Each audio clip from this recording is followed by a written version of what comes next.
Due to a recent legal action by the Ford Motor Company, you're listening to Gareth Jones on Speedeth.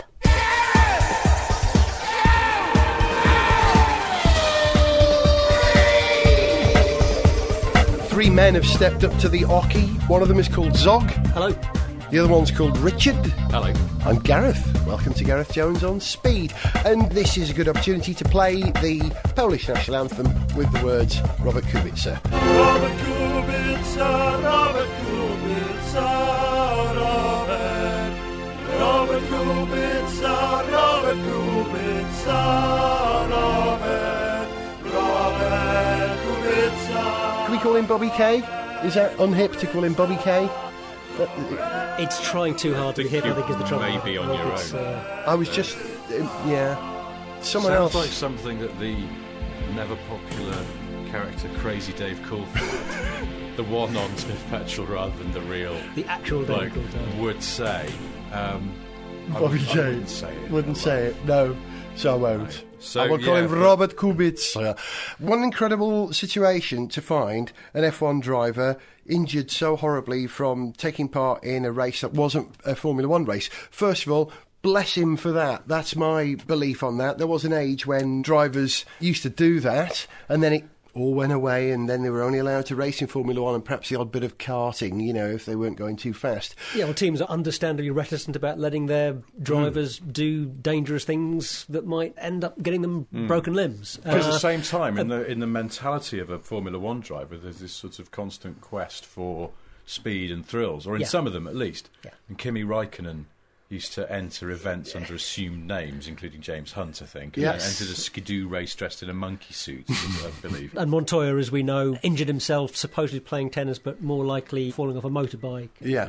Although you have to say, quad bike, I think. He sprained his jaw in that pie-eating contest as well. Well, I was going to say, in a way, maybe the Montoya thing was him being actually a bit more reckless, a bit more of a fool than, for example, Kubica was. Because I think, whether you think it was wise or not of him to be rallying so close to the start of the season, you have to admire the spirit of the guy for wanting to go out and compete in the rally, and personally I can't fault him for wanting to do that, and I think it's great that Renault let him do that. It shows some real spirit. Eric Boulier, who runs the Lotus Renault Norton team, as Martin Brundle called them recently, which I thought was very funny and very wry.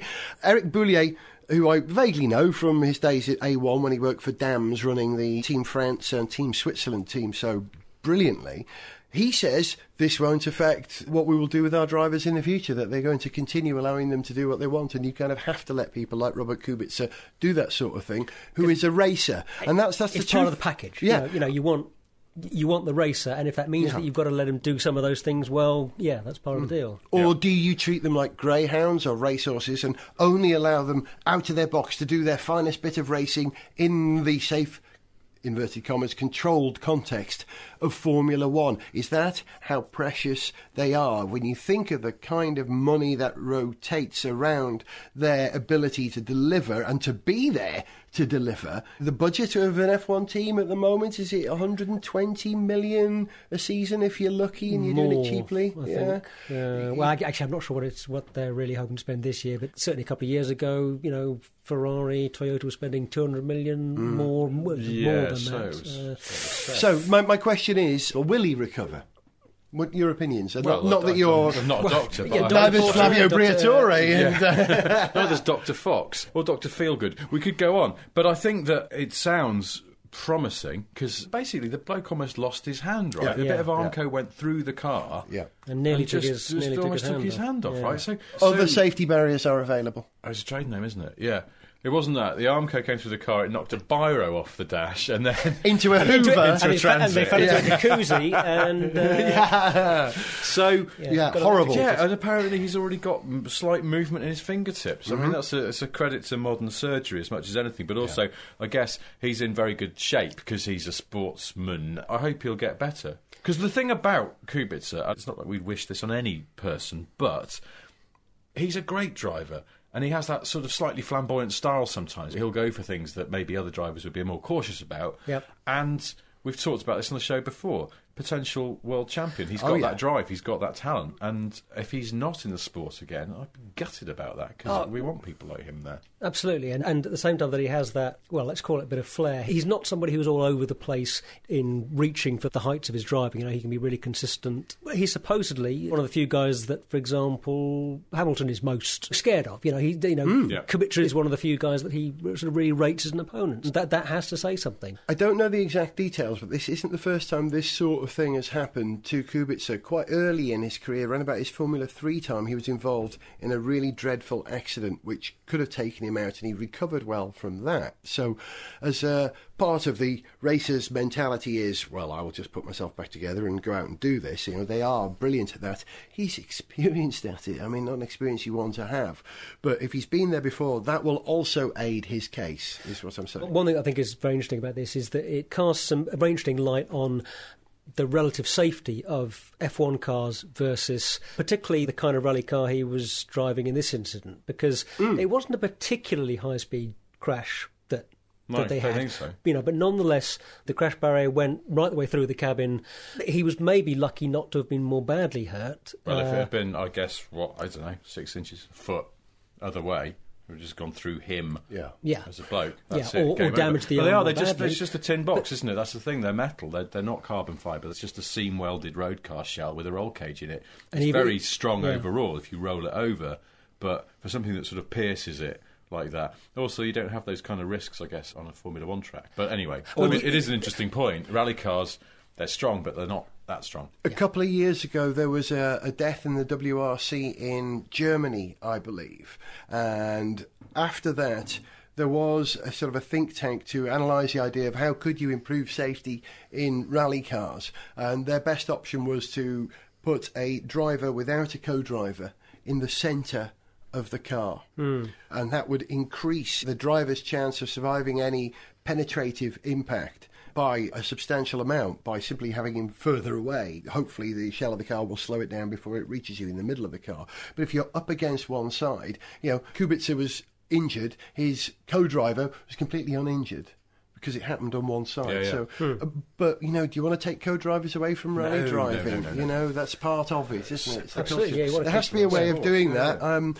You can't put the cost in rallying up, because rallying is suffering, and if you ask them to develop cars that are as strong as FIA Formula 1 tests require, then those cars will become very expensive and will lose the manufacturers who are starting to come back to the new cut price WRC based on the new rules which are, imminent. Your point about it being there aren't that many things on an F1 track that can pierce a car in the same way that car could. Yeah, you can't easily run a rally on a course that avoids all kinds of random dangers like that. That's part of the nature of a rally. Yeah. First of all, Robert Kubica, get well soon. It seems unlikely that he'll be in the Formula 1 car very soon, if at all, this season. But as long as he's back at some point, I think we'll be happy. Oh, yeah. But the other thing is, and we've said this before on the show, that's often when Formula 1 drivers get injured and then make a recovery, they come back harder and stronger and better. And if that happens, then Robert Kubica is almost certainly a Formula 1 world champion. Often when Formula 1 drivers get injured and then make a recovery, they come back harder and stronger and better. Harder and stronger and better. Harder and stronger and better. Harder and stronger and better. Harder and stronger and better. Mr. Petrov, your son was very lucky, and his injuries are not severe. Thank you, Doctor. Vitaly, what have you done now? Sorry, Father. I thought it would make me faster. You thought it would make you faster if you threw yourself off a second-floor balcony? Yes, Father. Well, son, you're right. It was actually the fastest you've travelled in a long time. Sniff Petrol! With Gareth Jones on speed! Renault have a real problem now. Who do you put in the car for the rest of the season? Because it's unlikely that Kubica is going to drive, I'm guessing, until, maybe the last race. That would be wonderful if he came back for one race, if he was capable of doing that. Assuming that you need a driver who's going to be in there for at least 3 months. You don't put Bruno Senna in, even though he's one of your 37 test drivers on the Lotus Renault. Why have they got so many spare drivers? Well, more to the point, why do they have 5 reserve drivers none of whom they're apparently desperate to actually put into the race seat when... I don't know. Sorry, what was that? You said, did you clear your throat or say something about sponsors? I thought you said Maltesers.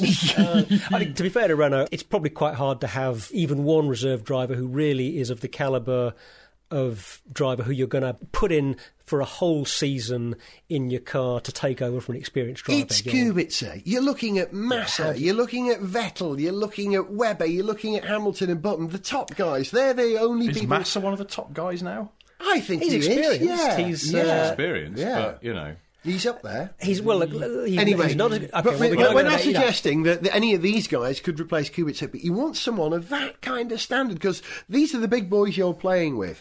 Now, the options at the moment, as I understand, are Vittorio Liuzzi, because he's just out of a contract with Force India, Nick Heidfeld, out of a contract with Mercedes and Pirelli as a test driver. And just to be clear, these are both drivers who Renault have publicly acknowledged that they're either going to be testing or they're interested in putting in the car. Or Nico Hülkenberg. Now, on the day that we are recording this, we know that Heidfeld's going to be driving the car tomorrow. He hasn't driven the car yet. I think Senna had a bit of a drive around in it, or will do tomorrow. But so we don't even know. They say it's his to lose. He's clearly their preference. Nick Heidfeld is fab, isn't he? Whose is it to lose? Heidfeld's. Oh, right, not Senna. No, they're measuring Heidfeld. They're giving Senna a chance in the car for a bit of experience, but they're testing Heidfeld with a view to saying yes to him, unless he lets them down. That's kind of their approach. Of the names that, have just been mentioned, Heidfeld is surely the one you'd go for, wouldn't you, if it was your team? Got that experience. If it was my team, I'd stop calling myself Lotus for a start, because that's confusing. And I'd probably go for Heidfeld, because I guess he's got that experience, and also a luxurious beard. Great beard. It was a benefit. But he's got the experience, he's quick enough, he's better than Liuzzi. Do you think they have that list? That Renault Lotus, they've got a list of plus and minus on that, just plus, better than Liuzzi. Yeah. And then on Liuzzi's bit, where it says minus, it's just got Liuzzi. Cash is very important to all F1 teams, particularly the Renault team, which isn't even Renault anymore. It's the Genie Lotus team, as far as we can tell. I am still a little bit confused by the... Anytime anyone refers to... when they say Lotus is doing this, you have to take them and think, OK, which Lotus is this? Is this Team Lotus? Is it Lotus Renault? Is Group it Lotus, Lotus Cars have someone on the board of this team. Whether they've taken any equity in the team, I don't know, but there's some complicated deal with Genie, who are the management team that are part of Gravity. What? But they're like a sort of, not venture capitalist as such, like are that. they? Are they sort sport of... management. Sport, money, people... Yeah. Connections. Sounds like the devil. It's confusing. Well, it's complex. I don't know. I mean, given that they're a very corporate organisation, I'm surprised they don't just, get someone in that they want. Yeah. Maybe someone from their accounts department or something. Or a competition winner. I don't know. A high-paying sponsor, somebody who's really bringing some money in. And like a fat businessman from going to Marseille. He'll be off at the first corner, but he signs the cheques. That's fine. Exactly. As long as his cheque signing hand isn't hurt when he goes into the gravel trap, it's fine. Talking about checks, this is exactly what I was going to say, that of the three drivers, money is important. Now, we know Nick Heidfeld's cheap. He raced for free for Jordan for a season. Do you remember that? He was out of a drive and he said to Eddie, I'll drive for nothing. Was there no sponsorship of any kind? Did he do that on the basis that he was hoping to attract some sponsorship, or how did that work? I don't know, but he drove for free. I mean, that is not just someone who enjoys driving and wants to do it, but also, I mean, that's a real lost leader, because as I understand it, life insurance as a Formula One driver is hundreds of thousands of millions of pounds. So... he'd have been out of pocket. Yeah. That's like an expensive hobby for him. It is, but he had He didn't have anything else to do on Sunday afternoons.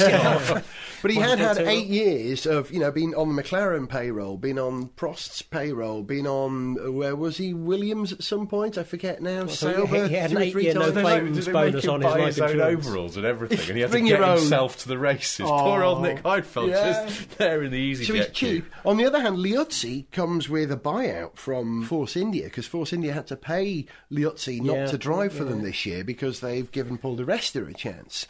So he'll turn up and say, not only will I do it for free, but I will bring 50,000 European shekels, or whatever they have in Formula One these days. Euro shekels? Euros, I think they're still called euros, aren't they? The euro hasn't collapsed yet. I haven't seen a memo about that one. But that's interesting. These are the reasons why, when it finally turns out that it's his, say, Liuzzi, and we all go, what? These may be the reasons behind it. I think it's going to be Heidfeld, whatever. I think they make a sensible choice there. We should talk about Senna, and the link between the name Senna and Lotus is a very strong link in black and gold historically, and or yellow and gold. I'm going to have to stop you there because A, not really Lotus, B, not really Senna.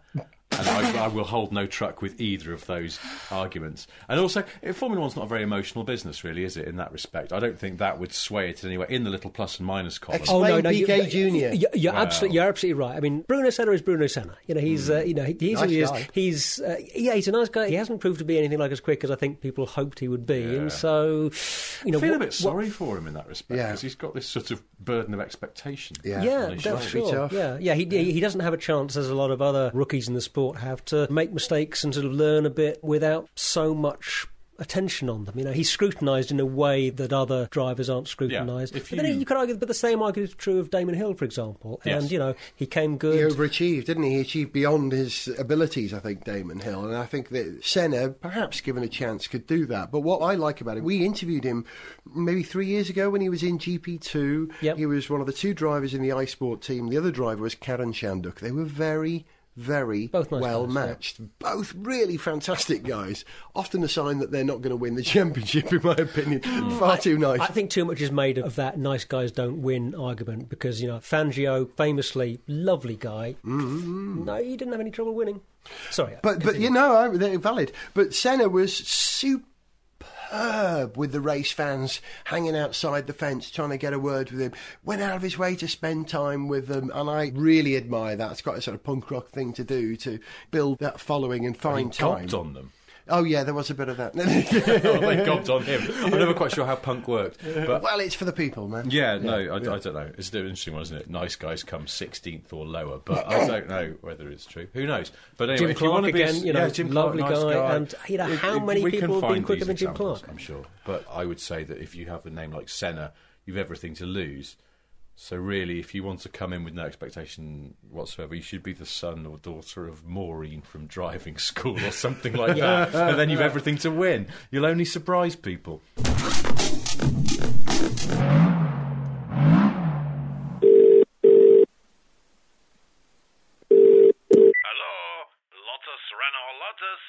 This is Eric Boulier. Konnichiwa, I hear you are looking for an F1 driver. Perhaps more, yes.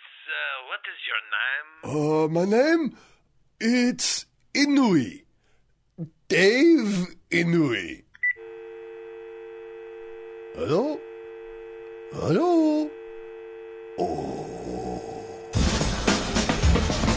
Gareth Jones on speed.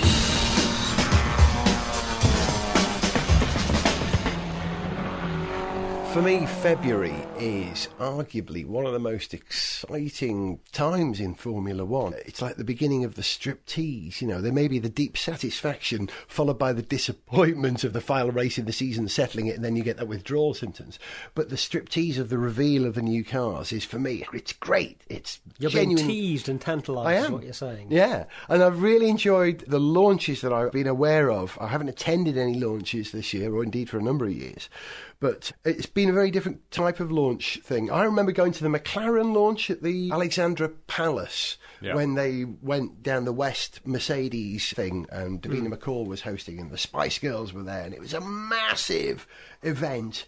Contrasted. Would that be, 97, something like that? I think maybe it was. But lavish. It was fantastic. But this year, let me tell you, I don't know if you saw, did you see how McLaren launched their car this year? You see it? They got people, like normal people rather than their team and mechanics, to bring on parts of the car, and they slowly assembled it until finally Button and Hamilton came on with, I think, the steering wheel and the seat. Was that right? That's right. Flash mob. Flash mob. But a sort of nicely organised, optimised McLaren flash mob. Very interesting way, silliness, very current way of doing it. Super high-tech Platz, what would you call it, in Berlin. It's a Platz, then. Which I've been to. The Vodafone Centre was there. I was there a few years ago, and it's right outside the Vodafone Centre. And this wonderful high-tech metallic building all around. And they kind of flash mobbed it. Someone turned up in a sort of a hoodie or perhaps an overcoat of some kind, and the team sort of casually rolled a bare chassis, and they just built it in the middle of this place in front of observing Germans behind a barrier. And it was kind of nice and subtle. But what it did was encourage people to shoot it on their Vodaphones and to upload it, and to get to people using this social network that 66.6% of the people in this room use quite healthily. So, yeah, you're reminding me that I need quite healthily. Okay, yes. It's like, don't worry, it won't get infected if you do it. Duly noted, I need to be more active, or indeed active on Twitter. You don't if you don't want to. But the thing is, actually, I think Gareth and I both get this feeling that there's a groundswell of support for you out there. There is. Because they're asking. Well, I mean, frankly, you're the most popular member of the Gareth Jones on Speed team. No, I don't believe that for a moment. It's the enigmatic silence is driving people slightly wild with anticipation. I'm going to spoil that if I actually start delivering some actual tweets, and people are going to get, an actual insight into my off-guard mind. I'm going to blow your cover. That's what I'm worried about. On Twitter, they were sort of like, why isn't Zog on Twitter? I bet the things he say will be really interesting. And it's like the implication that everything else we say is basically tedious rubbish. It's, oh, God, if only Zog was here to bring some dignity to proceedings. Yeah, they just have to consider that I might just be a complete sociopath or something like that. It's just, I'm just putting that out there. Yeah, using the gift of social networking, McLaren have done this very clever launch, and the car is quite interesting. Have you studied the car at all? Oh, well, yeah, actually, before we just mentioned the car, I was just thinking that now this would be an interesting direction for the future of F1. Have the teams assemble the car on the grid. They have to flash mob the grid, get a load of fans, flash mob the grid, assemble your car on the grid. Isn't that what HRT do anyway? Well, apparently. It did have the back wheels off a Ford Sierra last year, at one point, so maybe. But only on one side. But as far as the look of the cars go, and particularly the McLaren goes, most striking thing is those side pods, those interesting looking, sort of upside downy. Yeah. Well, the way of describing it is that it's a sort of YouTubes. Well, it's sort of L-shaped the other way. Just go and have a look at a picture. It is odd, isn't it? Well, it's a J one way or an L the other. So. Yes, LJ Cool. Quite LJ. LL Cool J. LL Cool J. They are ladies LL love Cool J. It's the influence of having Lewis in the car. It's an LL Cool J car. You know what I'm saying? It's got a bit of cool to it. So the idea is that it does it look quick to air you? in a more... It gets it allows them to manage the airflow at the lowest level of the reference plane, as they call it. They've cleared that area because they're going to do something secret and clever with a blown floor, which Renault are doing by pumping their exhausts back in front of the side pods and out sideways. I noticed this. And does it also doesn't it also have to do with sort of some of the air that's coming off the front wheels and the front wing and the sort of the cleanliness and the turbulence of that? Looks odd on the track. I remember reading about it and it made sense at the time and I've forgotten it. So it looks odd. It seems to have all this stuff going on up here. It looks like a man jogging with a couple of barrels on his shoulder. It's like, what's that stuff doing there? Whoa, I'm frightened, Mummy. And honestly, they put a bit of mass a little bit high. But they know what they're doing. Yeah, does it look quick to you? That's the question. Does it? Hamilton was very happy with it on this first try out with it, genuinely happy, whereas Mercedes haven't been, apparently, but it's all going to change. It all will change. Yeah. It always does. So I'm not let's ask the big question. Obviously, it's too early to tell. Obviously, we don't know. We haven't got a clue. But who do you think is going to be quick? How do you think the teams are going to look at the start of the season? Who's going to be quick? Who's going to be slow? Let's just talk about... something Lotusy. Something Lotusy is either I assume by the or time the slow. season starts, that over 50% of teams will be called Lotus in some way or HRT have even added to the confusion. Have you heard about this? What, because they're called HRTL now? It's called the HRT, their F1 car, it's called the HRT F111. Now, that's either a fighter jet used by the Australians and the Americans and the Dutch and the British. Fighter bomber, sorry, yes, thank you. And electronic warfare aircraft. That's the one with the swing wings, right? That's it, yeah. And the escape capsule rather than ejector seats. Did it? That was one of the best features of the FX model, the little capsule. You could, fantastic. Titanium, first time I heard the word titanium was in that context. It was a titanium capsule that they were in, I believe. Yeah. I made a little model of that, not Airfix, but something else. I made a model of that when I was Revel. at clubs. We had to make a model of something. Revel, maybe, yeah. And I remember it had working swing wings. Right. And then you had to go and do a sort of show and tell. And the club leader or whatever went, "Did you do all this yourself?" And I did, but I said, when I painted it, I suspended it between 2 yoghurt pots. Good lad. And my dad helped me, and he held one of the yoghurt pots. And I said, "Oh, my dad held one of the yoghurt pots." And she went, "Oh, it's made of yoghurt pots." And I panicked and said yes. And then was consumed with the guilt that I'd lied, because it plainly wasn't. And How it's would you still make it out of playing on your yoghurt pots? conscience. Well, it is, because I've just remembered it now, and that was like, That's the most- 27 years ago. That's the most Catholic moment we've ever had on Gareth I know, Jones and on I'm Speed. not You just Catholic. confessed. I know, but that Apart was a from the Catholic thing when you moment. molested that small boy. The case comes up next Thursday. I promise I wouldn't. Let me return to the idea that this Quickly. HRT is called the F111. 111 is a Lotus number, isn't it? So we have 6 Lotus on the circuit now. Anyway, sorry, I was going to say, so we're talking about the launches of the cars. Now, I heard that earlier this week, the Virgin Racing... Wrong. Marussia. Thank you. Marussia Virgin Racing. Correct. Car was unveiled at Television Centre, the Bonkers. BBC studios in London. And Did you go? well, no, Did you- because I You don't work at Television Centre. You I work don't. next door, don't you? The Top Gear office is in what they call the White City Yeah. development, which is just up the road, but it's 5 minutes walk away. And I was in the Top Gear office that day, and I realised this was going on, and I suddenly thought, well, I've got a BBC ID card. I know where they're doing this. It's in the main studio there, TC1 as it's called, I think.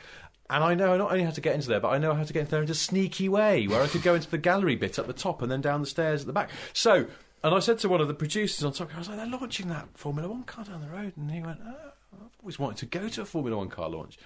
And so have I, I've never been. Shall we go? Then we realised we've both got jobs to do. You know, the show's on the air at the moment. Our show, Top Gear, we're supposed to be doing a job. It's a Monday. We're in studio in 2 days' time, and so we didn't go. And I'm sort of regretting it. Spare 10 minutes. Because not only because I've never been to a Formula 1 car launch, but also I do rather like the idea of going to one when you're not invited as well. It just feels like it's How would you got in? Through the gallery? I'm not What going would to tell you that. Oh, come on. No one's listening. Security hazard. They're going to knock That's those studios true, down soon anyway. It's a real shame, but anyway. They do actually film a lot of stuff in television centres. And I Yeah. was watching something All like, the I was time. watching a bit of what's that heist series? Hustle. That's the one. Yeah, and there was yet another scene that had obviously been filmed outside television centres. It sort of Was spoils telly a little bit if you know that building, because you're constantly going, TV Centre, that's TV Centre. Or just, you know, if you also, because my wife used to work at Elstree as well, she's going, that's Elstree. Oh, that's Elstree. That's Elstree. Yeah. Or, we were talking about this before we started recording, that sitcom that's on at the moment, Episodes, that's set in LA, Yeah. and I discovered that almost none of it was filmed there. It's all done in the UK. Once you know that, you can't can't relax watch it. and watch it, because you're going, wait a minute, that's... And from a car point of view, there's one sequence where they were at some studios, and the same grey Chevy SUV was in the back of every shot, because they'd only got one American car in to make what I presume was Pinewood look like Hollywood. Where were we? I have that from Cricklewood to Hollywood. I have the same trouble when I'm Great watching God, what? F1. You're watching F1. No, that really is done where they say it is, I believe. Oh, he did. I don't think it's all done on the sound Actually, set. no, that Singapore Grand Prix, that shot in. It does those CGI. But I Sounds see people circular. in garages and in the back of shots. Circular. To really funnel to those annoying bits where it gets narrow. If you don't live in London, you won't know what that is.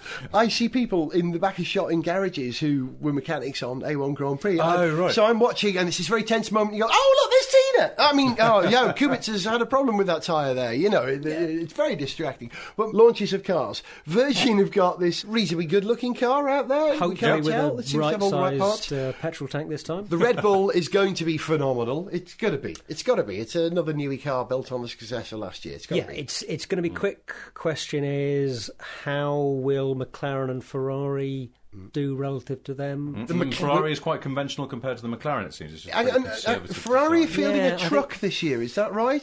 This is what's happening? Ooh, well, according to a lawsuit, yeah, they may be. What is that all about? Well, a citation from Ford said that they objected because they believed that Ferrari Formula One were attempting to capitalise on the good work and the brand equity built up by Ford in the F-150 name. As if there's any confusion. They couldn't be further apart in the automotive world. There is no, insane. Just in case you don't know, and I assume listening to this programme you do know, Ferrari initially launched their car as the F-150, which, as we all sad freaks know, is also the name of a Ford truck in the United States of America. I tweeted that's going to create some confusion in Ford dealerships in the US. Right. Little did you know. Yeah, really. Ford then go and put a legal injunction, is that the term, on Ferrari saying that you can't call him that. And they'd used the 150 Madness. number because they say it was to commemorate 150 years of Italy's Republic of Italy being joined together. Yeah. So what the compromise is, Ford have essentially won and they got their way, and Ferrari have renamed the Formula One car the F150th Italia, which doesn't even make sense. No, that's it. You know, I think that's just setting grammar alarm bell and punctuation alarm bell Across two languages. It's not the 150th Italia, is it? I haven't seen another 149 150th Italias. Italy. Where are the other ones? Exactly. Yes. Yeah. It's Well, hang on. There's Little Italy. There's lots of little ones around the world. That's we have every time on the quantum level, you get multiple universes. We're with you, every Zog. time. Yeah. Basically, we live in one of many multiverses. I certainly do. The only problem with this, as a justification for there being 150 Italys, is that there aren't 150. There's an infinite number of them. So it should be called the F Infinite Italies. Yeah, it should be F in and it should be one Does of. that mean there's also an infinite number of lawyers wasting everyone's bloody time with stupid name-based court cases? But Yes. if you called it that... But there are universes in which Ferrari won the case, and there are some universes in which Ford said, sod it, we're not going to bother. Why, That's true. Anything that is imaginable is possible. Yes. Thank you. That was a bit philosophical, wasn't it? Well, nothing that is anything. not real cannot Well, exist. anything that could physically happen in the universe will happen in one of these multiverses. Multiverses, yeah. It's not the case that anything you could imagine would be possible, because you could imagine things that are physically impossible. So I could imagine that Lucas Zamolo's head became an enormous egg or something like that. There you go. Very difficult for that to happen. Very difficult. But him tripping up on the way into the court case could Quite happen. possible and quite funny. Damon won 5 championships in a row in the universe I like to subscribe to in my head sometimes. Possible. Given Adrian Newey's stay at Williams. And maybe. Actually, it's not so insane. However, Back in the real world. 150th Italia, at least Massa will be able to say it right with his lisp, won't he? 150th Italia, it worked for him. But there are some other cars. We've got about 30 seconds to talk about the other cars. Did you see the HRT and what they wrote all over it? for Yes, the very launch? funny. Go and look at it on the internet. Quite amusing. Have you seen this, Zog? I haven't actually, no. What did they write? Tell me. Things. Things. Yeah. No time to explain, but Okay. things. Things. I'll We'll put a go link down on the page for this site for you Do to it. find it. It's fantastic. Anything else interesting out there? Can't wait to see if the new Renault blown floor The works. Renault might actually be quite quick. Actually, I was thinking before the season came along, all this talk about Renault, we're going to be so much better this year, we're really going to be competing. I thought, rubbish, no chance at all. Actually, maybe. They have just but in the whole universe in which we exist. Yeah. In other universes, this show would be different. But Sometimes are they Renault cross going to be over. good without what we're talking about Kubica. on the That show? is a huge problem for them. And And on There's that karmic and cosmic circle being man. closed, it's time to end the show. You've been listening to Gareth Jones on Multiverses with Richard the Andorran Porter. I don't know why you're from Andorra. Because I like the he's got the smallest defence budget of the three of us. Zog from a universe where pi is not 3.142. I couldn't imagine a universe. Steak and kidney. I'm from the universe where I'm still gas top. See ya. To send us an email, see pictures, get song lyrics, join our Facebook fan site or follow us on Twitter, go to garethjones.tv. Gareth Jones on Speed is made in London by Whizbang. Gareth Jones on Speed!